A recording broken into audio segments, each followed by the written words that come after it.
Vector CLV.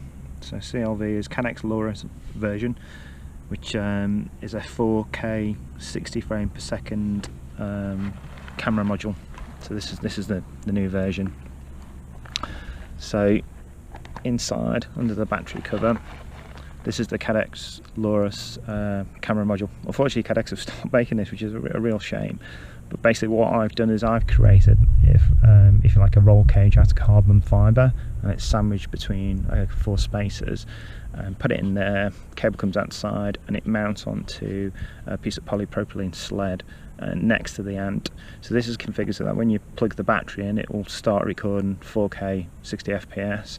When you disconnect the battery, it will save the file. Caddx Ant, I'm just using it because the latency is very low, and I just wanted to keep this as a separate module. This could obviously go in on another plane. So what's changed? Well, I've increased the size of the nose area here. I've made this a bit bigger. I've included 4 spars now. Sorry, four pieces of carbon fibre rod that go from front to back to the motor mounting. I've included the motor mounting as well. The design I've come up with out of 3mm plywood. The rest is the same, using the same FC, the Omnibus F4 modified, the Maytech VTX, Menace VTX antenna, X-Cross ESC Brother Hobby motor from the original design. Now I've changed the mounting of the receiver. That's no longer at the front here. I've actually now got it in this stabilizer here, so bound to RC pressure of people who fly planes, and rather than having it horizontally, I've now got it sort of vertically, well, diagonally within here. I've also changed these vertical stabilizers ever so slightly, so just tweaking them so they fit better in the plans. Also cut them out, being very careful to have the orientation exactly the same and try and match them. Even with these, there is a slight difference. One is sort of bent over, the other slightly over to one side. These are 4mm, but that was just in the piece I had, which was slightly bowed. But I've tried to get them as identical as possible. On the plans I've included, or I will put it on GitHub, I've included markings for the central point to be able to put the fuselage onto the wing, so you can line it up. You can put the pins through the plans and mark them, so they can line up a lot easier. It's difficult doing it afterwards.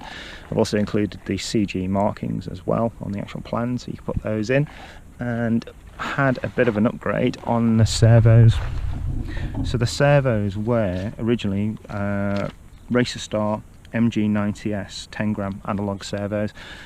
They actually lasted quite a long time, and they flew really well until they had a crash, funny enough, in this field. And then when I sort of dissected them, had a look at them, they would fail. They had an intermittent fault where they'd fail, and not only that, they're advertised as metal gear, but they're not. Only one of them is metal. So they were really poor quality. There was actually cracks in all of the servos, all the gears. Even the new ones are not used. Now I bought 4 from Banggood. When I opened the other 2 to reuse in here, they didn't work. Both of them were DOA, so out of 4 only 2 worked. So I'm surprised they lasted as long as they did. So I've moved on to MG90S Tower Pro digital servos, and these are the genuine article. These are from a UK company called Cool Components, so I'll leave a link in the description, and they're good. The only downside is they're 15 grams, so that between the 2 you're adding an extra 10 grams, but overall, because of the polypropylene weight, we're saving a lot of weight. The 4K module unit comes in at 22 grams, so that's including the stick-on filter that you can put on as well. Now, this version is all polypropylene, and this is Correx.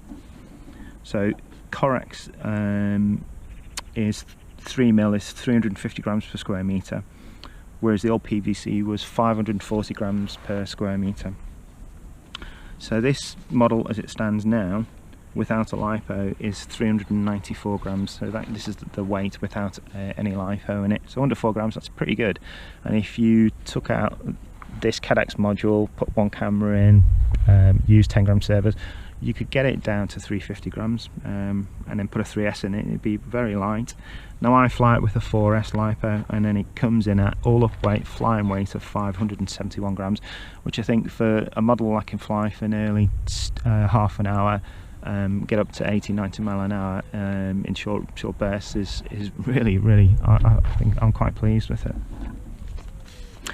So all the plans, as I say, I'll upload to GitHub, and you can decide whether you want to change it. Somebody's already built the first one, so I'm quite pleased with that. That's the reason I put them on GitHub and made the YouTube videos. And you could just keep the wing. You could, if you crash and damage this, try this version of it.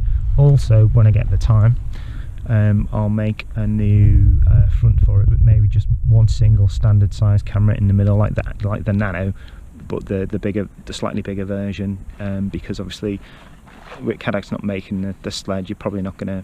I'm probably the only one that's going to use this. And then you could just use an upgraded camera with a bigger nose. And the point of the bigger nose is that in a front end impact, I've just increased a little bit of space underneath, so the battery can slide forward and pop the nose off. And then you can make another one or glue the old one back on, and away you go. So yeah, that's it. And I'm going to maiden this today and see how she flies. So, yep, thanks for watching.